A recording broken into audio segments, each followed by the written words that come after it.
মোহাম্মদ আবুল হাসান 233 সিলেট 5। মাননীয় স্পিকার, আপনাকে ধন্যবাদ।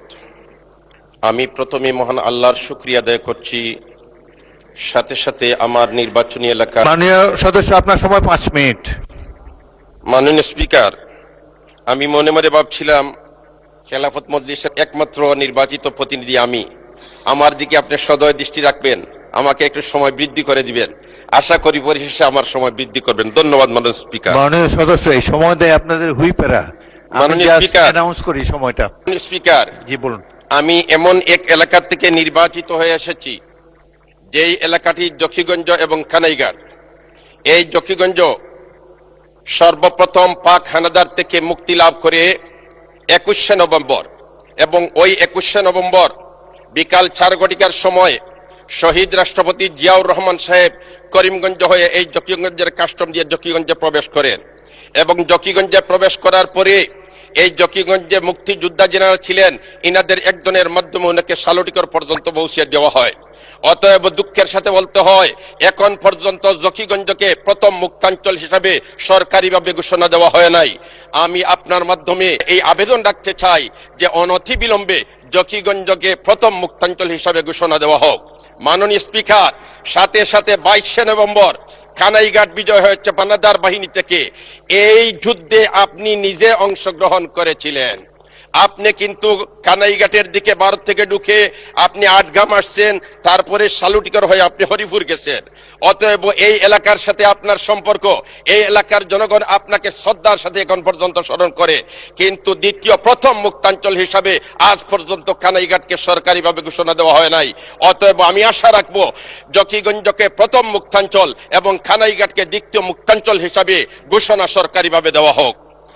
মাননীয় স্পিকার, আমি একজন আলিম মুফতি। আমাদের রাজনীতির ইতিহাস সবচেয়ে প্রাচীন, আলেমদের রাজনৈতিক ঐতিহ্য 1000 বছরেরও বেশি পুরানো। স্বাধীন বাংলার 500 বছর মুসলমানদের সরকার এদেশে কোরআন সুন্নাহর আলোকে রাষ্ট্র পরিচালনা করেছেন। 1203 সালের 5ই রমজান বৃহস্পতিবার বাংলায় মুসলমানের স্বাধীন রাষ্ট্র কায়েম হয়। 1757 সালের 23শে জুন পর্যন্ত এই দেশে মুসলমান শাসক মুফতি আলেমদের নেতৃত্বে যত্ন ও ভালোবাসায় উন্নত সমৃদ্ধ হয়। মাননীয় স্পিকার, ব্রিটিশ উপনিবেশ কায়েমের পর সর্বপ্রথম আলেমদের নেতা মৌলানা শাহ আব্দুল আজিজ মুহাদ্দিসে দেহলভী রহমতুল্লাহি তাআলা আলাইহি ইংরেজের বিরুদ্ধে প্রথম বিদ্রোহ ঘোষণা করে ফতোয়া প্রদান করেন। ভারতবর্ষের আজাদী শব্দটি সর্বপ্রথম তার মুখে উচ্চারিত হয়। আমরা বাংলাদেশ আলেম সমাজ তারই উত্তরসূরি। মাননীয় স্পিকার, আজকে আমি অত্যন্ত শ্রদ্ধার সাথে স্মরণ করতে হচ্ছে 13 সালের 5ই মের শাপলা চত্বরের শহীদদেরকে। আমি শ্রদ্ধার সাথে স্মরণ করি 91-তে এই দেশ স্বাধীন করতে যারা রক্ত দিয়েছে, শাহাদত বরণ করেছে, তাদেরকে শ্রদ্ধার সাথে স্মরণ করি।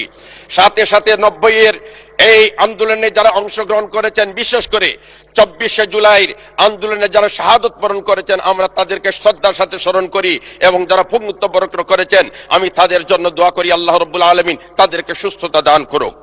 মাননীয় স্পিকার, আমি শ্রদ্ধার সাথে স্মরণ করি এই সংসদের মাননীয় সদস্য ছিলেন আমার নানা শ্রদ্ধেয় হযরত মাওলানা উবাইদুল হক উজিরপুরী, যিনি ছিলেন একমাত্র ইসলামী ঐক্যজোটের বাংলাদেশের প্রতিনিধি।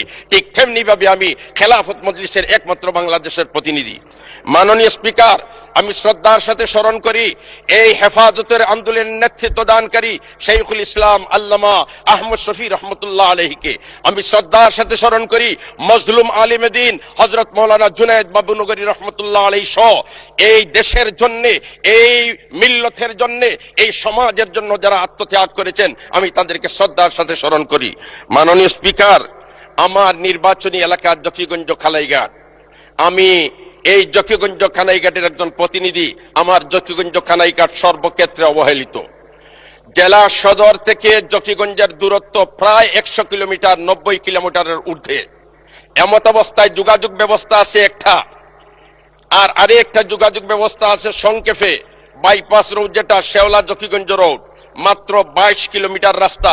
যদি 22 কিলোমিটার রাস্তা হয়ে যায় তাহলে সদরের সাথে যোগাযোগ আমাদের সহজ হয়ে যায়, কিন্তু আজ প্রায় 11 বছর যাবত এই শেওলা জকিগঞ্জ রাস্তা যোগাযোগের বিলকুল অনুপযোগী, গাড়ি চলার কোনো শক্তি নেই, কোনো সুযোগ নেই। মাননীয় স্পিকার, যদি এই রাস্তাকে মেরামত করা হয় তাহলে শুধুমাত্র মানুষের সুবিধা হবে এরকম না, ইন্ডিয়া থেকে কাস্টমের মাধ্যমে যে সমস্ত মাল আসে এইগুলা কিন্তু এই রোড দিয়ে সহজে শহর পর্যন্ত পৌঁছতে পারে। এই রাস্তা ভাঙ্গা থাকার কারণে এই সমস্ত সুযোগ থেকে আমরা বঞ্চিত আছি। মাননীয় স্পিকার, মাননীয় সদস্য, আপনি বীর মুক্তিযোদ্ধা Z force commander major Ziaur রহমানের বীরত্বের স্মৃতি বিজড়িত জকিগঞ্জ কানাইঘাটের জনপ্রতিনিধি। 22শে নভেম্বর তারিখে জেড ফোর্সের একজন তরুণ সেনা অধিনায়ক হিসাবে আমি আপনার এলাকার 4 গ্রাম এবং 8 গ্রাম দখল করেছিলাম। আপনাকে সংসদে দেখতে পেয়ে খুবই আনন্দিত হয়েছি। আপনার সময় 3 মিনিট বাড়িয়ে দেওয়া হলো। 3 মিনিটে আপনার বক্তব্য শেষ করুন। মাননীয় স্পিকার, কানাইঘাটের একটা রোড মাত্র, যেটা হচ্ছে গাজী বুরহানুদ্দিন রোড, চলাচলের বিলকুল অনুপযোগী। আমি চাই জরুরি ভিত্তিতে এই রাস্তা মেরামত করে চলাচলের উপযোগী করে দেওয়া হোক। ঠিক তেমনি ভাবে নদী ভাঙ্গন, আমরা জানি বাংলাদেশ নদীমাতৃক দেশ, নদীর এই ফার ভাঙ্গে সেই ফার গড়ে, এটা নদীর খেলা। কিন্তু আমার জকিগঞ্জ কানাইঘাটের বেলায় খেলা নয়, বাংলাদেশের মানচিত্র সংকুচিত হয়ে আসছে। আমরা দেখতে পাচ্ছি আমাদের চোখের সামনে বাংলাদেশের মানচিত্র, যেমন জকিগঞ্জ কুশিয়ারা নদীর একটা সাইট আছে বুইয়ারমুড়া, ওই এলাকায় প্রায় 5 কিলোমিটার জায়গা ভারতে চলে গেছে। এমত অবস্থায় আমরা সাংবিধানিক দায়িত্ব এই দেশের প্রতিটি মানচিত্র রক্ষা করা। আমাদের চোখের সামনে নদী ভাঙ্গনের কারণে বাংলাদেশের মানচিত্র ছোট হয়ে আসছে। এজন্য জরুরি ভিত্তিতে মানচিত্র রক্ষা করার জন্য এই নদীতে ব্লক ফেলে স্থায়ীভাবে ভাঙ্গন প্রতিরোধের ব্যবস্থা করা হোক। মাননীয় স্পিকার, মাননীয় স্পিকার, আমরা যদি শিক্ষার দিকে তাকাই তাহলে অনেক আমরা পিছনে। আমরা জানি আজকের ছেলেরা, আজকের মেয়েরা, আজকের শিশুরা আগামী দিনের ভবিষ্যৎ। স্কুলে সাবজেক্ট আছে কিন্তু ওই সাবজেক্টের কোনো শিক্ষক নেই। শিক্ষক না থাকার কারণে এই সাবজেক্টের অভিজ্ঞতা ছাত্র অর্জন করতে পারছে না। এজন্য আমি দেখতেছি এইভাবে যদি চলতে থাকে তাহলে আগামী আমাদের জন্য অন্ধকার হয়ে আসছে। এজন্য শিক্ষা প্রতিষ্ঠানে যে সমস্ত শূন্য পদ আছে, জরুরি ভিত্তিতে এই শূন্য পদগুলা পূরণ করার জন্য সবিনয় অনুরোধ জানাচ্ছি। মাননীয় স্পিকার, স্বাস্থ্য খাতে আমার জকিগঞ্জে একটা হসপিটাল আছে, কানাইঘাটে একটা হসপিটাল আছে। জেলা সদর থেকে 100 কিলোমিটার দূরে, অপরদিকে রাস্তার অবস্থা ভঙ্গুর। এই হসপিটালে পর্যাপ্ত ডাক্তার নেই। মাননীয় স্পিকার, আমি যদি হসপিটালের অবস্থা তুলে ধরি তাহলে ডাক্তার সংকট। 42টি পদ ডাক্তারের, কিন্তু 9 জন পদায়ন আছে। এই 9 জনের মধ্যে থেকে 6 জন সাহিত্য কমপ্লেক্সে কর্মরত পদায়িত, 3 জন বিশেষজ্ঞ চিকিৎসক অন্যত্র সংযুতিতে কর্মরত আছেন। অতএব মাত্র এই 9 জন থেকে 3 জন চলে গেলে 6 জন। এই 6 জন ডাক্তার দ্বারা এই প্রায় 3 লক্ষ মানুষের সেবা দেওয়া তো মোটেই সম্ভব নয়। এজন্য জরুরি ভিত্তিতে কানাইঘাট এবং জকিগঞ্জে যে সমস্ত ডাক্তাররা পদায়িত আছেন তাদেরকে এই নির্ধারিত স্থানে তাদেরকে দেওয়া হোক এবং আরো ডাক্তার দিয়ে কানাইঘাট জকিগঞ্জ মানুষের সেবা করার সুযোগ করে দেওয়ার জন্য আপনার মাধ্যমে সদয় আহ্বান জানাচ্ছি। বলতে গেলে অ্যাম্বুলেন্স যেগুলো আছে, অ্যাম্বুলেন্স গুলো দুর্বল। এমত অবস্থায় অ্যাম্বুলেন্সের ব্যবস্থা করা। ধন্যবাদ মাননীয় সদস্য।